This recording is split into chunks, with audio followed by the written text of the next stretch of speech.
Hi everyone, and welcome to your midweek astrology update brought to you by 1millionnights.com.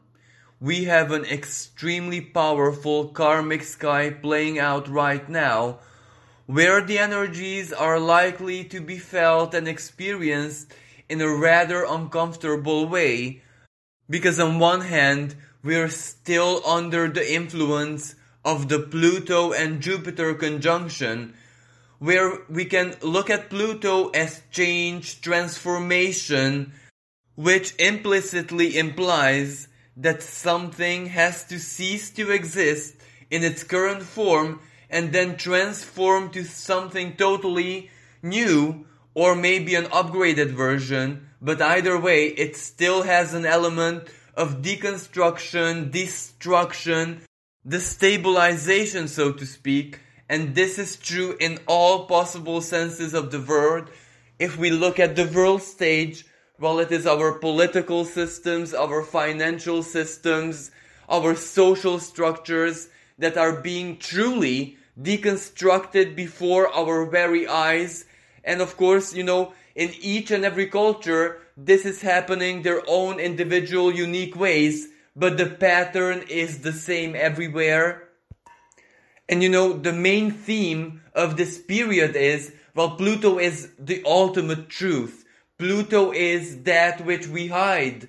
Pluto is the skeletons in the closet.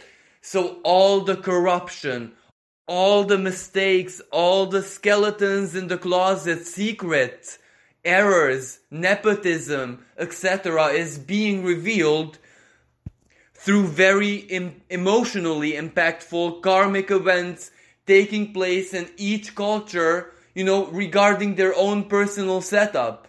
Like, for example, in my culture, in my country, the intensive care unit of a hospital caught fire and patients burned to death. Not because of their illness, not because of the medical emergency that brought them there, but because of the negligence of the system. And naturally, politicians do not take responsibility whatsoever. It's not their fault. It is just as it is. But of course, this is just an example of how Pluto, through the powers of destruction, maybe death, calamities, is highlighting everything that is stale, flawed, corrupted to the core, which truly needs to change. And even if we do not change it, even if people wouldn't really care at all, this is the hand of fate. It is still going to change it. And of course, the good news is that when something ends, when something falls apart, just like the Tower card in the tarot, when something just shatters, something new has to take its place. So the tarot card which follows the Tower is the Star. So renewed hope, the light at the end of the tunnel, the power, the energy, the inner strength to go on and rebuild our lives. And symbolically, the star also symbolizes the sign of Aquarius, our hopes and dreams, the future. And that is what follows next, because just on 21st December 2020, Saturn and Jupiter are meeting in the sign of Aquarius. And in 2023-2024, Pluto changes signs, so it moves into the sign of Aquarius, officially opening a new era, the age of Aquarius. But of course, some astrologers think that the Great Conjunction, as in Saturn and Jupiter meeting in the sky this December, is the beginning of the new era. While it may be absolutely true, but a Great Conjunction just opens our perspectives, our perceptions.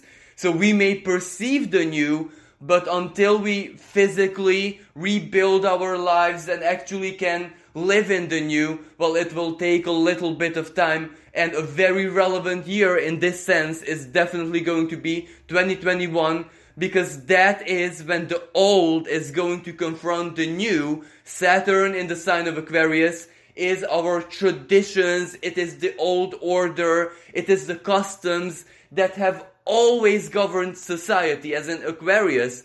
While the modern ruler of this sign, Uranus, speaks in a conversation of tension with Saturn, the classic ruler of Aquarius, all throughout 2021. And when there is a square, well, the energies of those two planets, even if they are, in conflict with each other, so to speak, they do give birth to something revolutionary. So the crisis is gonna give birth to something which potentially can exceed all our expectation, and this is for the long-term future, for the generations to come. But we don't even have to wait that long, technically speaking, because we have the sun in the sign of Scorpio, a sign which is responsible for uncovering secrets, even from a scientific and, methodological perspective, and we can already see the vaccine reaching daylight. It doesn't really matter what we think about the vaccine, how we feel about it, if we think that it's poison, that it's not really a solution. Well, its symbolism is still something that offers a lot of people hope and, at least psychologically speaking, emotionally, it is something that can give them a sense of safety and hope, while for other people it can basically do the opposite. It can highlight or crystallize within their minds that even humanity's scientific community is not so competent, let's say, or everything is truly under the imperative dominance of big organizations. But either way, even if this bestows hope or it ends all hope, it's still a kind of solution, because we know where we stand from, personally, individually. It doesn't really matter what other people think. What actually matters is that we are embodying our own truth, 50% of which is choice. And from a karmic perspective, the attitudes and the inner truth that we, hold inside of us in the present moment are building blocks for the future. That is going to be the future, personal future, that we're stepping into. And because it is so dual, some people trust it, other people mistrust it. This will definitely represent a division, a separation, which doesn't really contradict the sign of Aquarius. Yes, Aquarius is humanitarianism, equality, coexisting in peace and harmony, but it is also the sign of the individual. So we won't coexist in a forced manner, but by respecting each and every individual's rights, even if those are dual. And, even the sign of Aquarius has dual qualities to it. Just look at the symbol of Aquarius. It has the two lines. So it's two, just like Gemini, just like Libra, just like Pisces, but in a different manner. So, the fact that we don't agree on something is not necessarily a problem or an obstacle. We can still coexist as long as we embody the main principle of the sign, mutual respect and acceptance. But until we, get there are going to be a lot of karmic events playing out in the sky in such a very short period of time. Well, on one hand, we have the Gemini partial penumbral lunar eclipse on the 30th of November, which is a very powerful karmic energy. And afterwards, we have a solar eclipse taking place in the sign of Sagittarius just before the Saturn and Jupiter conjunction in Aquarius. And that is going to be a massive new beginning, especially from an ideological, spiritual, philosophical, and yes, scientific perspective. That is going to be a moment when incredible, mind-blowing, unbelievable scientific discoveries will simply shock the world.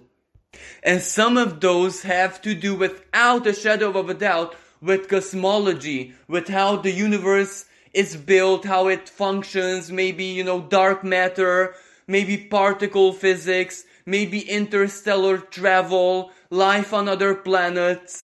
So the sheer information, the sheer fact that humanity has obtained that knowledge or perfected, their scientific vision about the universe is already a quantum leap. So that is where something new truly begins, and that new is going to be so massive that it sucks all of us into the future.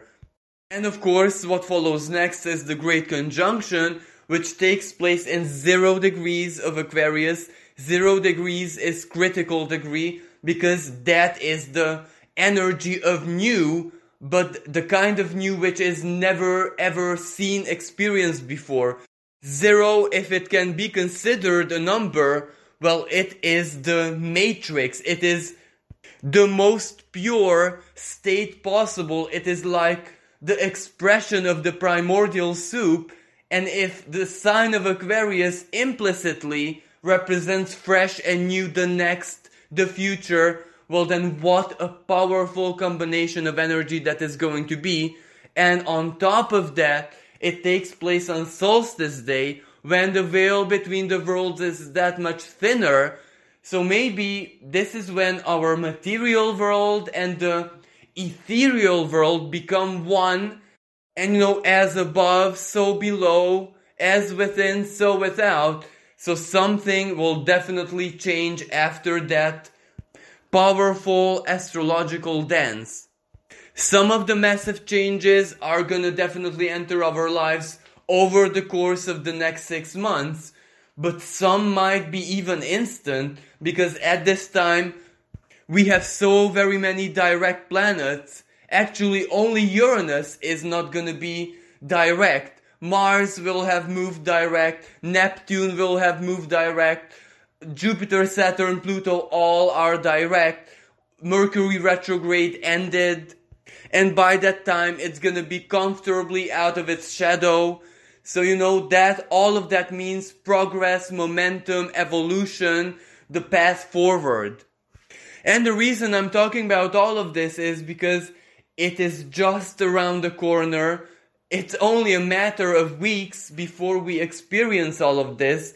So this Jupiter and Pluto conjunction individually, regardless of what happens on the world stage, in our communities, in our culture, it can, make us feel extremely helpless, incompetent, to resolve all our problems, overcome our limitations, strictly individually. This is always a moment of surrender. It is always a moment when we have to abandon maybe strong desires, very important goals and dreams, and forcefully, when, it is fate, karma, destiny that kind of forces us to embrace something new, even if we don't really wish or want that new, or we don't want it in that format.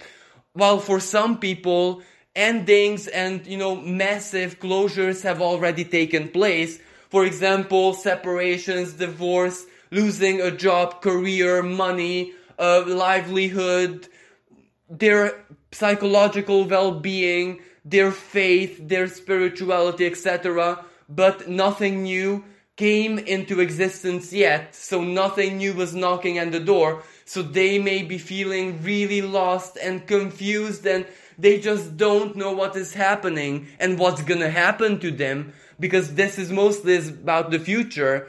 This is where we are totally blind. We don't know, and we can't even intuitively perceive how things are gonna be playing out in our personal lives and neither in the world. So this leaves us in a thick fog of confusion regarding the future. But the same thing might not be true for the past, and for who it is that we are deep inside of us. Because as I said, Pluto is the energy of self-psychoanalysis. So a lot of traumas, a lot of, psychological patterns which governed our lives, a lot of memories, a lot of illusions, obsessions, unhealthy faith or misaligned beliefs in the past months have already, came to the surface and we resolved them. So right now we know more than we ever did in our lives who it is that we are, and most importantly, who it is that we are never ever gonna be and don't wanna become.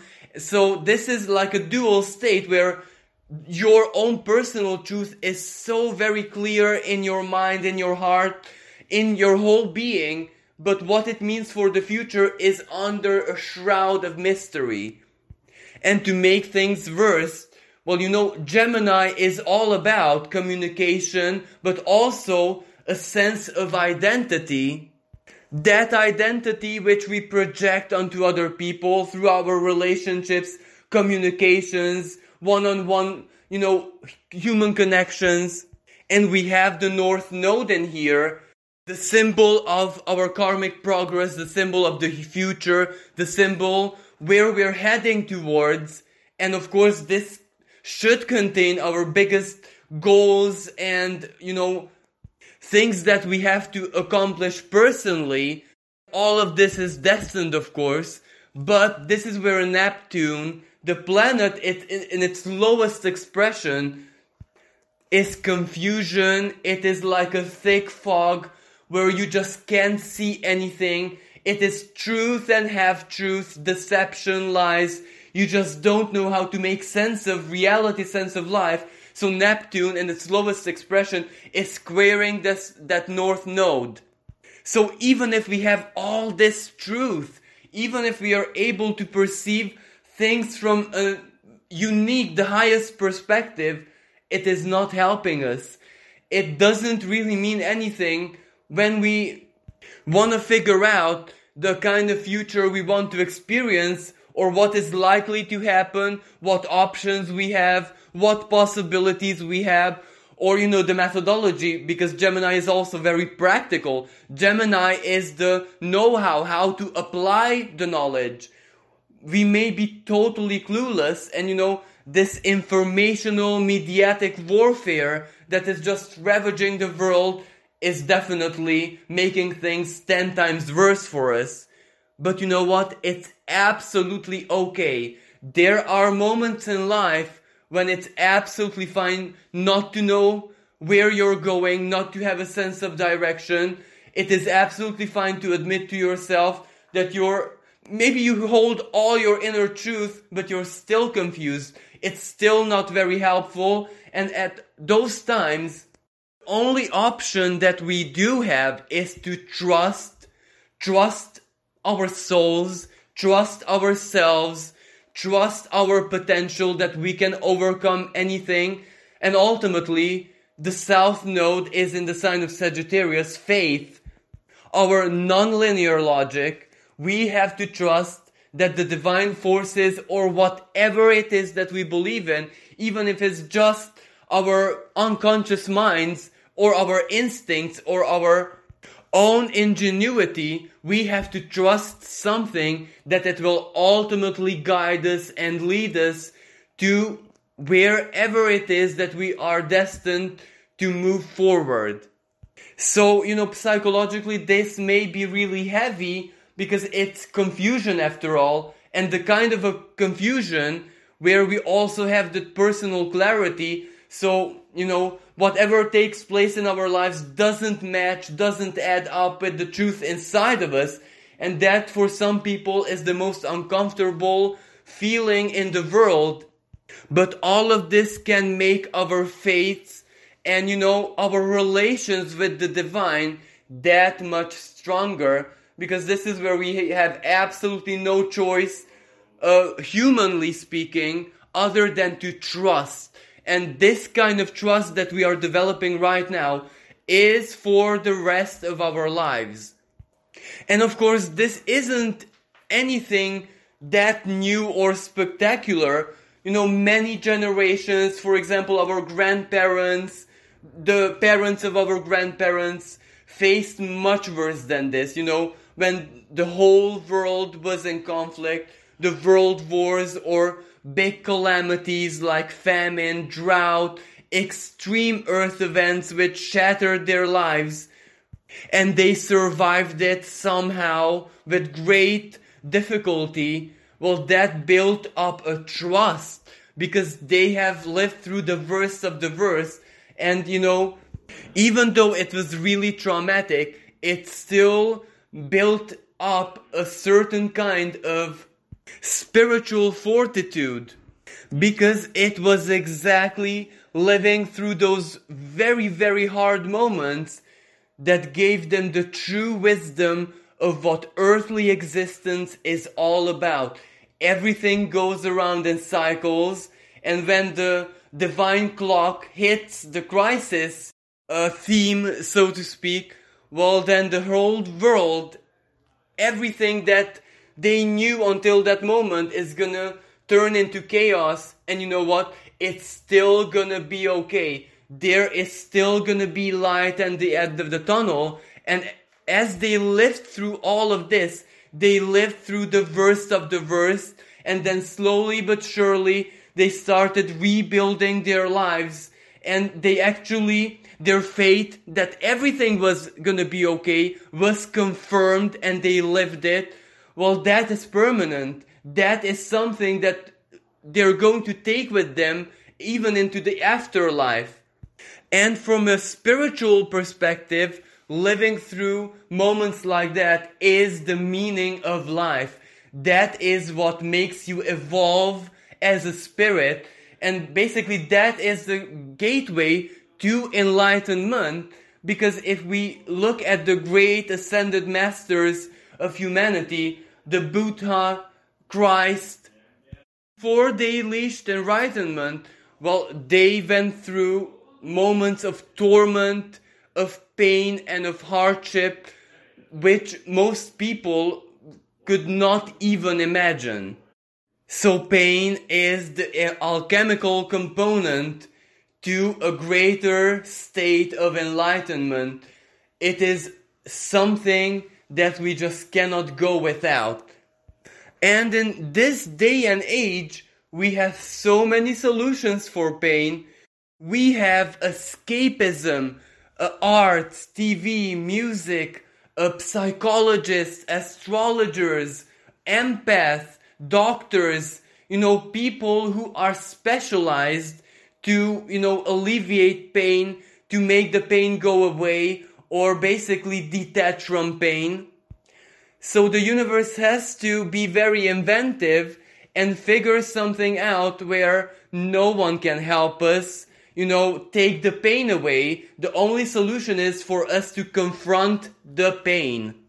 But of course, on one hand, this is also optional, because if you insist with all your soul that you don't want to go through this, well, it's absolutely fine. You can still detach because it is your inner strength, but you already limited your path towards enlightenment, which is also absolutely fine. Because, most people are not actually meant to reach any kind of enlightenment or evolution or deeper understanding of the cosmos in this lifetime, so it's no problem at all. But for those who do wish this, and those who came here, in this incarnation exactly for this purpose, well, you guys are in deep water and there's nothing you can do. Confront the pain and have trust. It will end and it will get better, 10 times better. This is actually the gateway towards your experiencing and living your dreams. And of course, some people, even the most spiritual and enlightened individuals, might consider, in this period especially, that the universe can be really unloving and unkind. But this just reminds me of the example from the Christian Bible, the story of Job. I'm not sure I'm pronouncing this correctly in English. The very wealthy man who had absolutely everything in his life, but was also very, very righteous. He never sinned. He never did anything against the will of the universe, so to speak. But The universe works in cycles, and the divine clock has reached the cycle where evil, destruction, chaos, so to speak, Satan was allowed to freely work in the universe because it was his moment, it was that time, and the universe could not and actually would not stop it because that was the ancient agreement. And naturally, chaos or Satan, or call it whatever you want, the ancient evil, targeted Job exactly because he was righteous, and it tormented him and it took away all of its possessions. It was a massive test of faith, and no matter what Job did, well, the universe couldn't intervene because, that was the ancient agreement before the beginning of time, that there would be, at each and every cycle, total freedom for chaos to do whatever it wishes. But since Job endured, well, it was exactly chaos or the primeval who learned a valuable lesson and not the mortal being. Of course, the mortal being learned a lot of lessons, but also a divine force learned a lesson equally that, mortals who embody their divinity are much stronger than one might imagine. So if we take away the religious context of the story, well, what does this tell us? The universe, if we look at it as the great divine architect, well, it performed an experiment and it reached a new state of equilibrium because even the primordial chaos learned something from this, that it has to develop maybe new methodologies, a new take to corrupt mortal beings who embody their divine spirit. So what I'm trying to actually say with this, let's not take this personally. It's not aimed against us. So very many people who have done absolutely nothing bad, they haven't harmed others, quite the contrary. They lived lives of infinite compassion, kindness, generosity, mercy, maybe suffering in the present moment, and some might, maybe experiencing incomprehensible pain, despair, depression. But it's not personal. All we have to do is somehow endure, because, just as the divine clock marks a period for destruction, when destruction has to enter the world freely to reconfigure it and to select, the worthy, the strong from those who are not able to perfectly embody these virtues, the clock will also move to a period when we have to construct, reconstruct, and when there is going to be, the main karmic theme is about prosperity, peace, and harmony. So all we need to do is endure this, because change will come 1,000,000,000%. That is the very nature of the universe. But of course, all of this is highly philosophical and spiritual. So let's take a look at a totally different kind of energy in the sky, which is equally as uncomfortable, but a totally different dimension.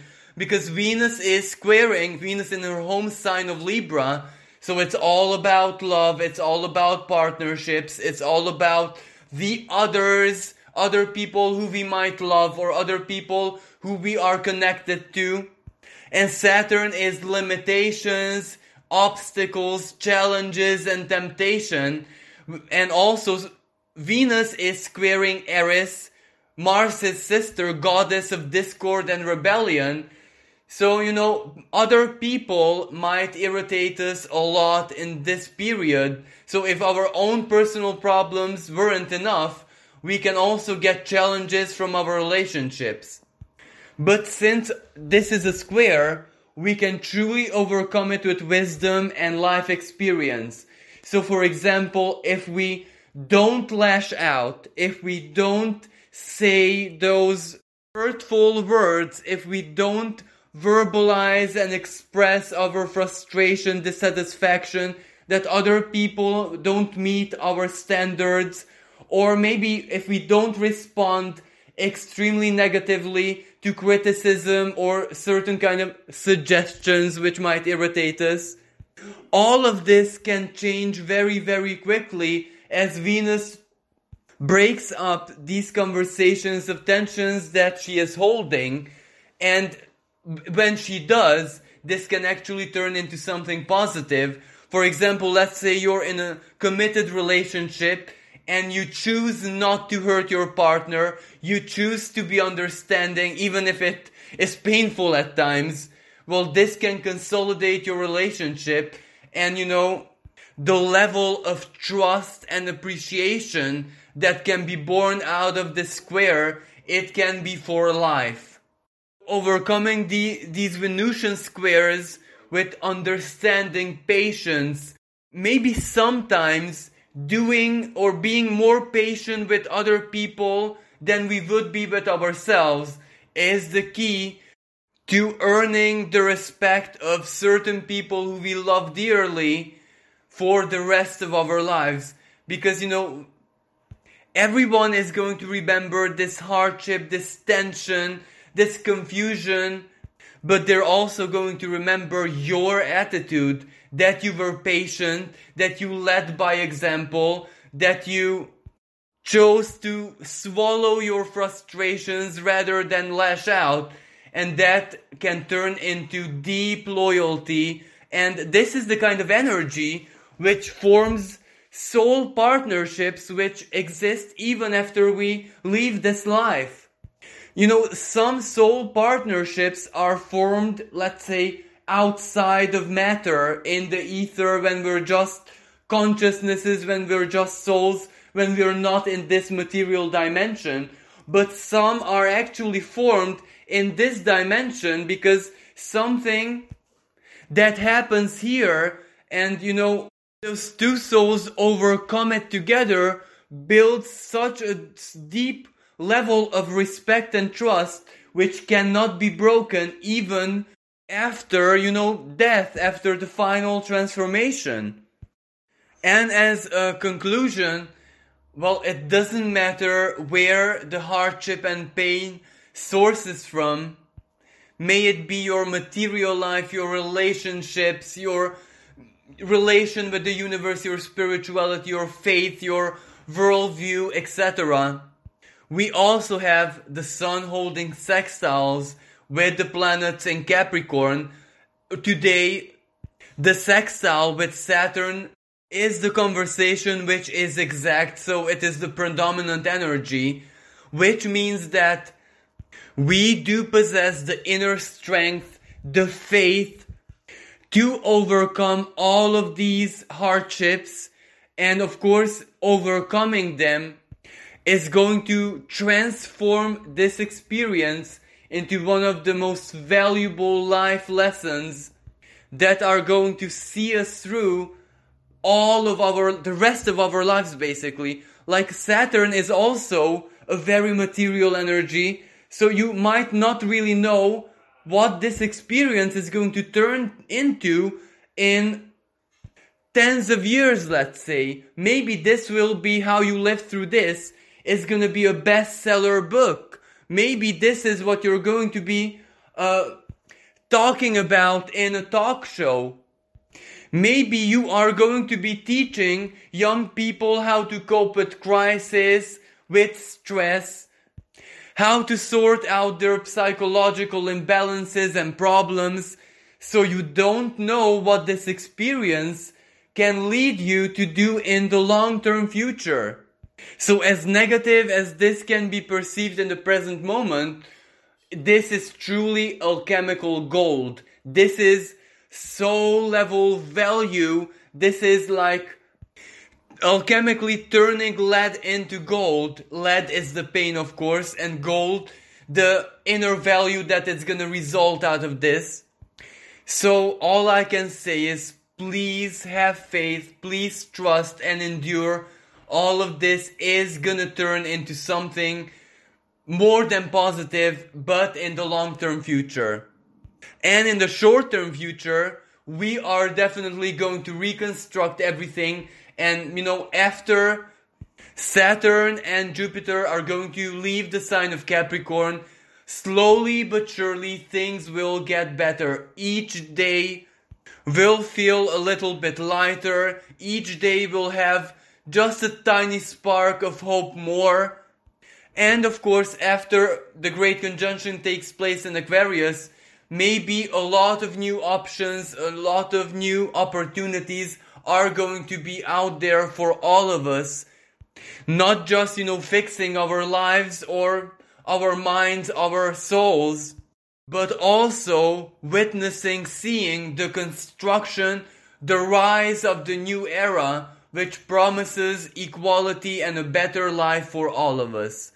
Well, thank you so much for listening. I do hope that you found this useful. And remember, if you'd like a personal reading, just log on to 1millionnights.com and find your dedicated advisor. Until next time, bye for now.